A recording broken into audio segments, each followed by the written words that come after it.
Hello everyone and welcome to the next lecture. पिछली class में हम लोग देख के आए थे एक क्वेश्चन जो कि रिलेटेड था सिंगल कॉलम कैश बुक से।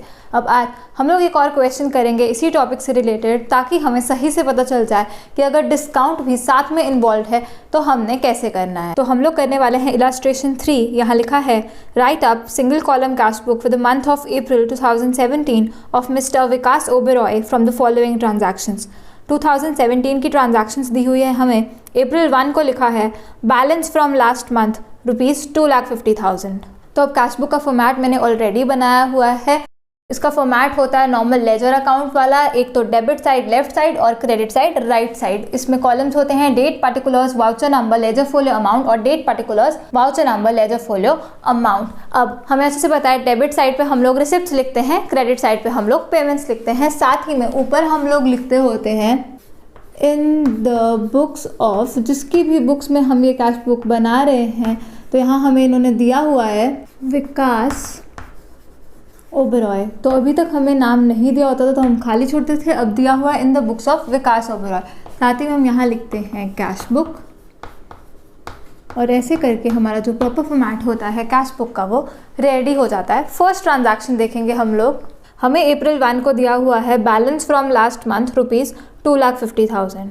अब अप्रैल 1 का बैलेंस है ये, तो ये ओपनिंग बैलेंस है। किसी ने भी कंफ्यूज नहीं होना ये वर्ड्स देख के। बैलेंस फ्रॉम लास्ट मंथ का है तो इस पीरियड के लिए तो वो ओपनिंग बैलेंस है, पिछले मंथ का क्लोजिंग, इस पीरियड का ओपनिंग। तो ये ओपनिंग बैलेंस है अप्रैल 1 को। हम लोग यहाँ पे लिखेंगे 2017 अप्रैल 1 को हमें दिया है ओपनिंग बैलेंस कैश का कितना है हमारे पास, to balance brought down. Opening balance है तो ब्रॉड डाउन लिखना है हमने ₹2,50,000। कैश एक एसेट होता है, एसेट का डेबिट बैलेंस होता है, डेबिट बैलेंस होता है तो हम गए डेबिट साइड पे और हमने लिखा to balance brought down. Next April 2 को यहाँ लिखा है डिपॉजिटेड इनटू बैंक ₹75,000। तो अब बैंक में डिपॉजिट करवा कर आ रहे हैं तो बैंक बैलेंस तो बढ़ रहा है, लेकिन कैश का बैलेंस क्या हो रहा है, कैश का बैलेंस कम हो रहा है। तो हम लोग जाएंगे पेमेंट साइड पे और हम लोग यहाँ लिखेंगे बाय बैंक अकाउंट, क्योंकि हमारा कैश का बैलेंस कम हुआ। क्रेडिट डिक्रीज इन एसेट, तो ये एसेट हमारा कम हो गया। हम लोग गए इस साइड और हमने लिख दिया बाय बैंक अकाउंट। अमाउंट भी साथ में लिखेंगे ₹75,000। डेट भी लिखेंगे 2017 यहाँ पर और डेट है अप्रैल 2। तो एक तो सोचने का तरीका ये हो गया कि कैश हमारा कम हो रहा तो हम लोग पेमेंट साइड चले गए और हमने यहाँ पर लिख दिया बाय बैंक अकाउंट। और दूसरा तरीका क्या, डिपॉजिटेड इनटू बैंक। नॉर्मल इसकी जर्नल एंट्री क्या होगी, बैंक में डिपॉजिट करा के आ रहे हैं पैसा तो bank account debit to cash account. तो इन कैश अकाउंट हम लोग कैश बुक बना रहे हैं सिंगल कॉलम वाली, तो कैश अकाउंट ही ये बन रहा है। तो in cash account by bank account, तो वो वाले वर्ड्स हम यूज कर लेते हैं in debit to credit, in credit by debit. ऐसे कर भी हम लोग यहाँ पर रिकॉर्डिंग कर सकते हैं। नेक्स्ट ट्रांजैक्शन देखेंगे। अप्रैल 5 को यहाँ लिखा है परचेज्ड गुड्स ₹40,000।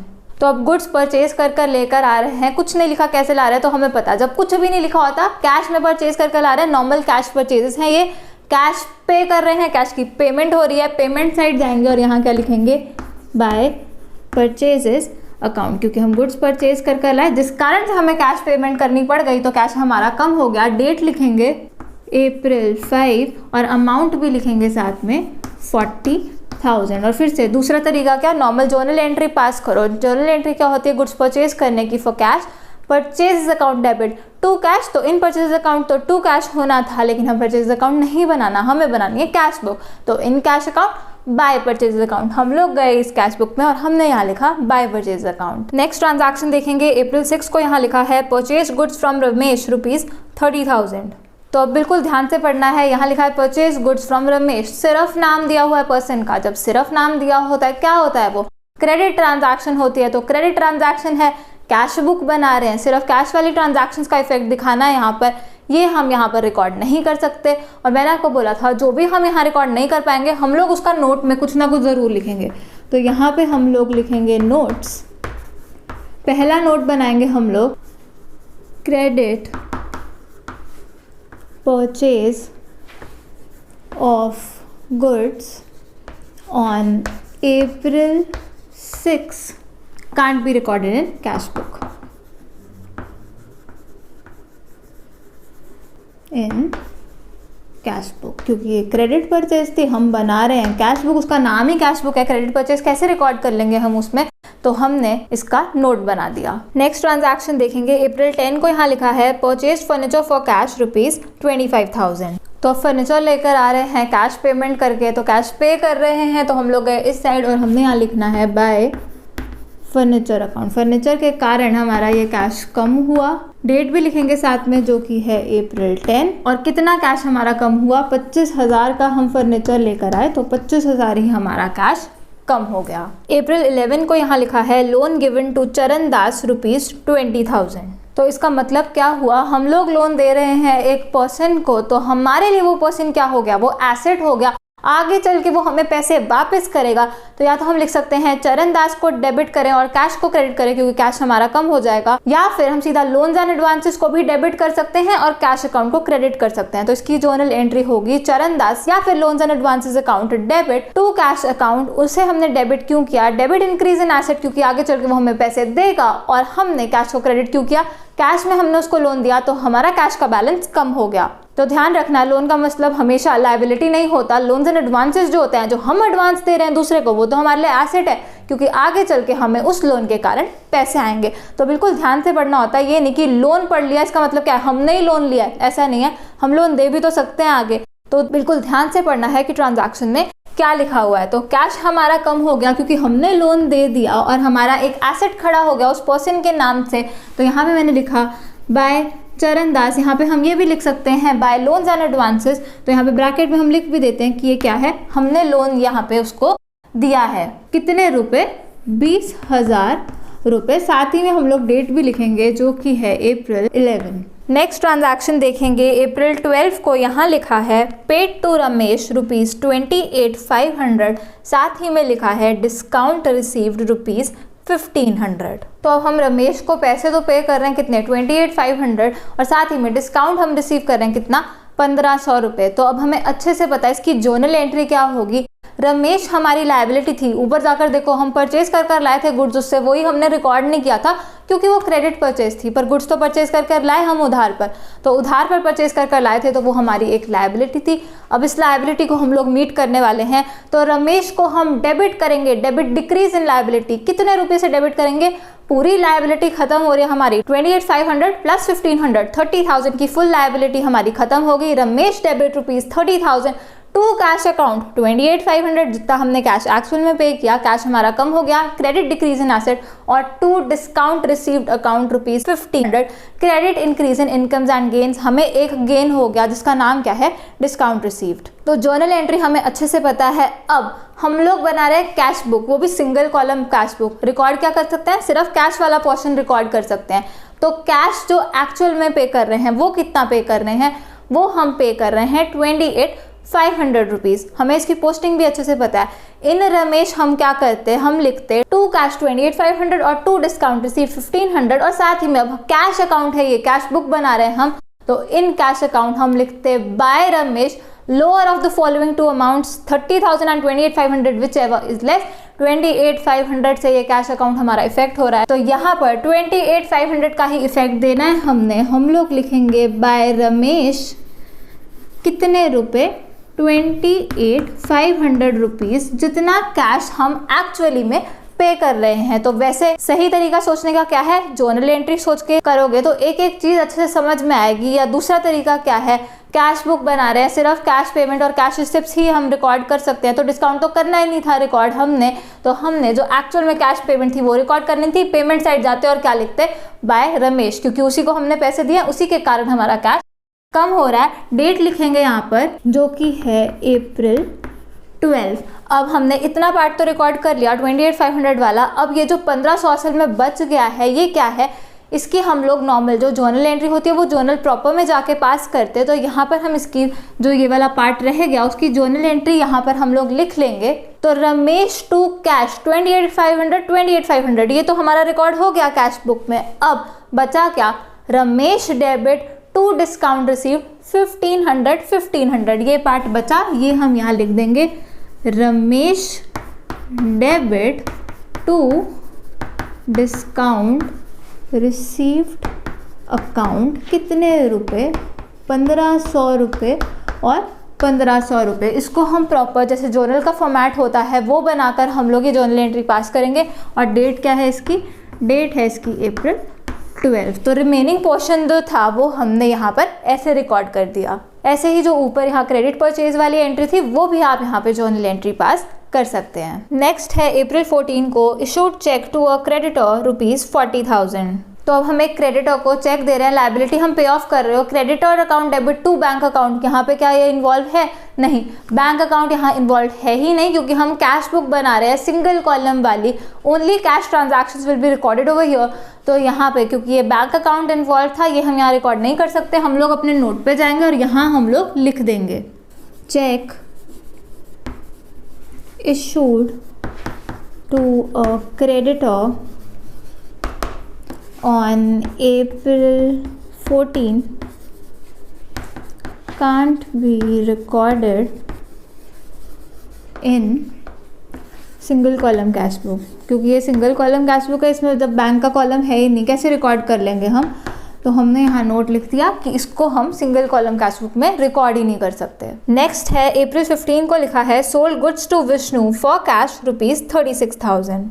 अब यहाँ पर हम गुड्स बेच कर आ रहे हैं, चाहे पर्सन का नाम लिखा हुआ है, आगे क्लैरिफाई कर दिया है कि कैश में बेच कर आ रहे हैं, नॉर्मल कैश सेल्स कर आ रहे हैं, कैश सेल कर रहे हैं, कैश आ रहा है।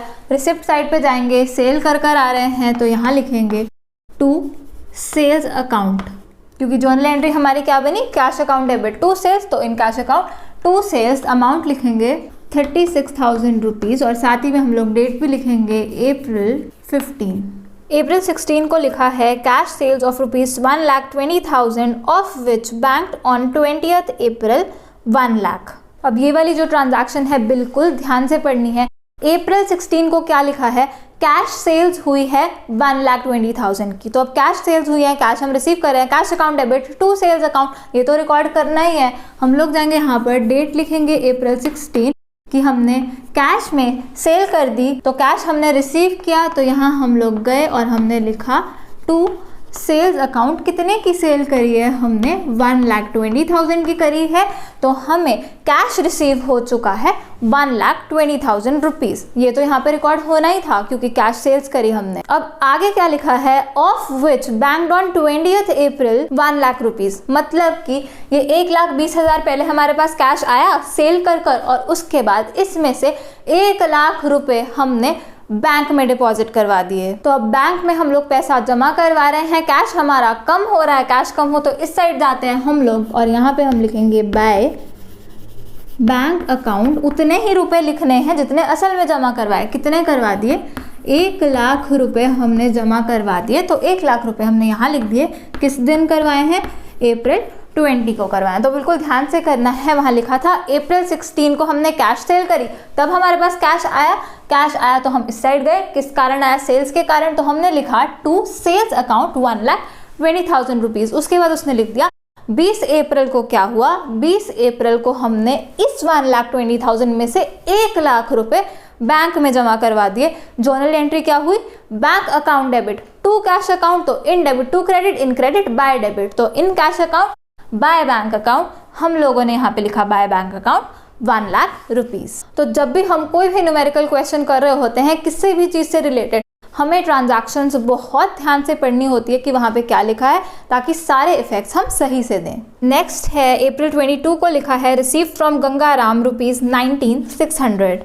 तो पैसे हम लोग रिसीव कर रहे हैं किससे? गंगाराम से। तो रिसिप्ट साइड गए और यहाँ क्या लिखेंगे? टू गंगाराम। कितने रुपीज़ रिसीव किए? 19,600 रुपीज़ हमने उससे रिसीव किए। डेट लिखेंगे अप्रैल 22। साथ ही में आगे लिखा हुआ है डिस्काउंट अलाउड ₹400। तो अब जितने हमने पैसे रिसीव करे उतने तो वैसे ही यहाँ पर आ ही जाने थे। हमें पता ही है कि जितने असल में रिसीव कर रहे हैं, जितने असल में पे कर रहे हैं, वही यहाँ पर लिखा आएगा। मतलब कि जितने से कैश असल में इंक्रीज हो रहा है इधर लिख देते हैं, जितने में कैश असल में डिक्रीज हो रहा है वो हम क्रेडिट साइड लिख देते होते हैं। अब यहाँ इसने लिखा हुआ है डिस्काउंट अलाउड ₹400। मतलब कि हमें इस गंगाराम से टोटल 20,000 रुपये आने थे। 19,600 तो इसने हमें कैश में दे दिए, वो तो हमने रिकॉर्ड भी कर लिया क्योंकि कैश वाला एस्पेक्ट यहाँ रिकॉर्ड करना है। बाकी जो 400 रुपया बच गया उसकी हम लोग यहाँ जर्नल एंट्री पास कर देंगे नोट में, क्योंकि हम यहाँ तो रिकॉर्ड कर नहीं सकते। सिंगल कॉलम कैश बुक बना रहे हैं, सिर्फ कैश वाला ही रिकॉर्ड कर सकते थे, बाकी पोर्शन जो रह गया यहाँ उसकी जर्नल एंट्री पास करेंगे। तो हम लोग लिखेंगे अप्रैल 22, हमारा पार्ट जो रह गया है वो है डिस्काउंट अलाउ कर रहे हैं हम, debit increase in expenses and losses, discount allowed account debit to Gangaram. तो यहाँ हम लिखेंगे discount allowed account debit to Gangaram, कितने रुपए? 400 रुपये। 19,600 तो यहाँ पे हमने रिकॉर्ड कर लिया, जो बचा था 400 उसकी हमने यहाँ जर्नल एंट्री पास कर दी। डिस्काउंट अलाउड को क्यों डेबिट किया? Debit increase in expenses and losses, और गंगाराम को हमने क्यों क्रेडिट किया? वो 20,000 रुपये लायबल था हमें देने को, 19,600 उसने दे दिए, वो यहाँ रिकॉर्ड हो गया। 400 रुपये हमने उसको डिस्काउंट अलाउ कर दिया, हमारा पूरा एसेट खत्म हो गया। साथ ही में जब भी आप यहाँ पे जर्नल एंट्री पास करेंगे आपने साथ में नरेशन भी लिखनी है और प्रॉपर आपने फॉर्मेट बनाना है। उसके बाद अप्रैल 24 को यहाँ लिखा है विड्रॉ कैश फ्रॉम बैंक ₹25,000। तो अब कैश विड्रॉ कर रहे हैं, मतलब कि कैश हमारे पास आ रहा है, तो कैश अकाउंट हमारा डेबिट हो रहा है, बढ़ रहा है, रिसिप्ट है। तो इस साइड गए हम लोग और यहाँ लिखेंगे to bank account, bank balance हमारा कम हो रहा है क्योंकि बैंक में से हम लोग विड्रॉ कर रहे हैं कितने रुपए? 25,000 रुपये। साथ ही में डेट भी लिखेंगे अप्रैल 24। या तो हम सीधा ऐसे सोच लेते हैं या फिर हम नॉर्मल जर्नल एंट्री सोच लेते होते हैं। विड्रॉ कर ला रहे हैं कैश बैंक में से, cash account debit to bank account, तो in cash account to bank account. April 25 को लिखा है परचेज्ड पोस्टल स्टैम्प्स ₹1,000।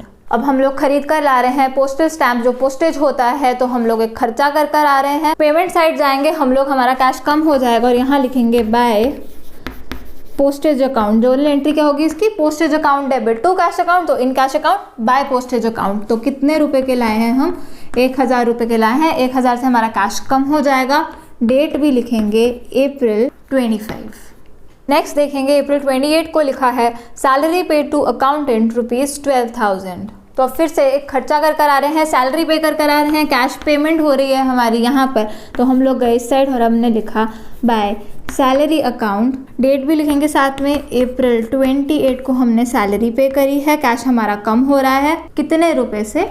12,000 सैलरी हमने पे करी है। लास्ट देखेंगे हम लोग अप्रैल 29 को लिखा है पेड फॉर फर्नीचर रिपेयर ₹1,500। तो अब यहाँ पे हम लोग फर्नीचर की रिपेयर करवा कर ला रहे हैं। किसी ने भी ये नहीं सोचना कि फर्नीचर के ऊपर कर रहे हैं तो फर्नीचर अकाउंट इन्वॉल्व हो जाएगा, नहीं, आपका गलत हो जाएगा।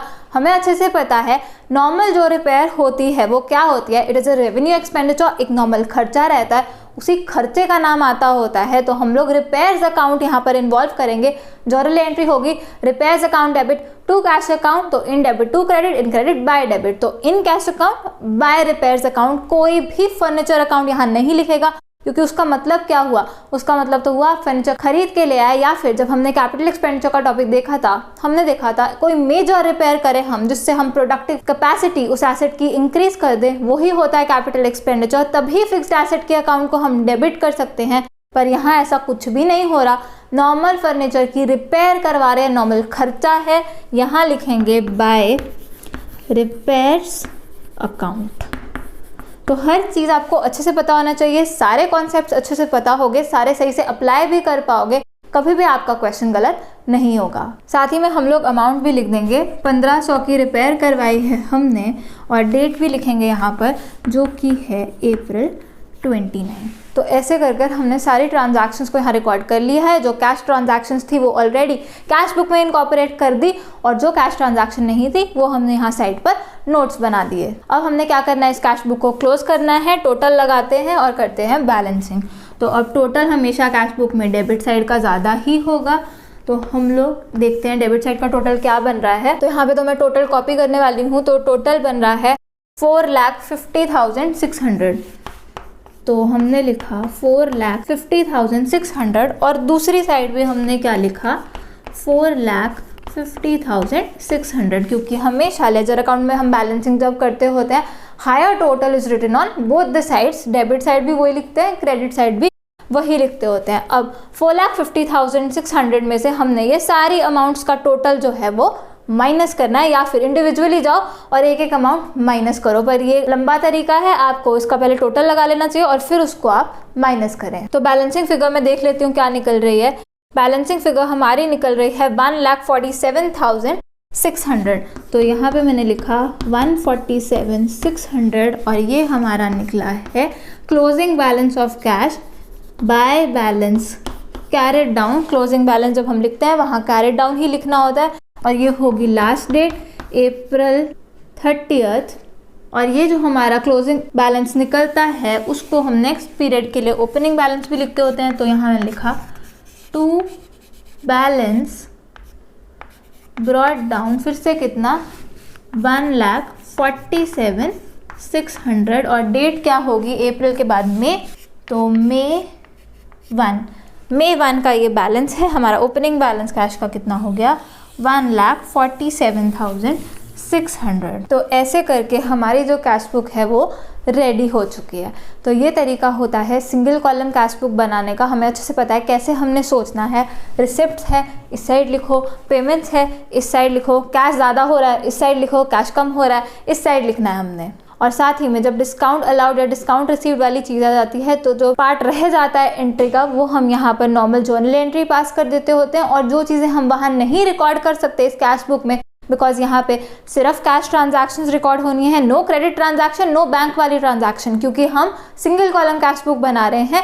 इसमें सिर्फ कैश रिकॉर्ड होएगा, बैंक इसमें रिकॉर्ड नहीं होता। मेन चीज़ जो ध्यान में रखनी है वो यही है, कैश बुक में रिकॉर्ड होना ही क्या है। और अगर वो आपको याद रहेगा, ढंग से क्वेश्चन पढ़ोगे ध्यान से एक एक ट्रांजैक्शन को, कभी भी क्वेश्चन गलत नहीं होगा। तो इसी के साथ सिंगल कॉलम कैश बुक का टॉपिक यहाँ पर क्लोज होता है। नेक्स्ट लेक्चर में हम लोग डबल कॉलम कैश बुक का टॉपिक स्टार्ट करेंगे। तो thanks for watching, I will see you in the next lecture. Keep smiling and keep learning. Bye bye.